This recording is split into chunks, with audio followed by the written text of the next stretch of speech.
May payong ilang former Olympians para sa mga atletang kumakatawan sa bansa ngayong taon sa ginaganap na 2024 Paris Olympics. Para sa detalye, narito ang ulat ni Paulo Salamatin.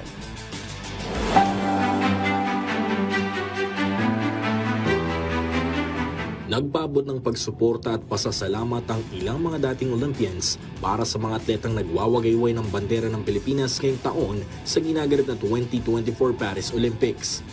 Sa Facebook post na Pinay weightlifter 2020 Tokyo Olympic gold medalist Heidelin Diaz, ipinaabot niya ang kanyang dasal at buong suporta sa lahat ng mga representante ng 2024 quadrennial meet. Ayon naman kina 2016 Rio Olympian Charlie Suarez at 2020 Tokyo Olympic shooter Jason Valdez, malaki umano ang kanilang respeto at tiwala sa mga atletang lumalaban ngayong taon.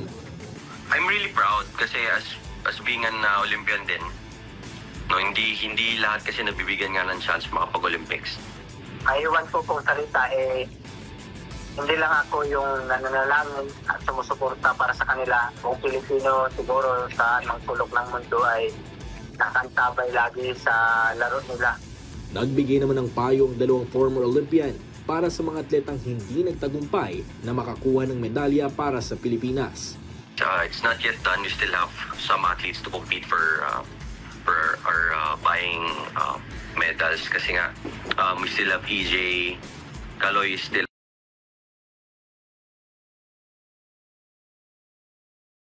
yung actually nandyan pa si Ellerin, so weightlifting is one of our big chances din at least. Ganun naman talaga ganun naman po talaga sa larangan ng boxing.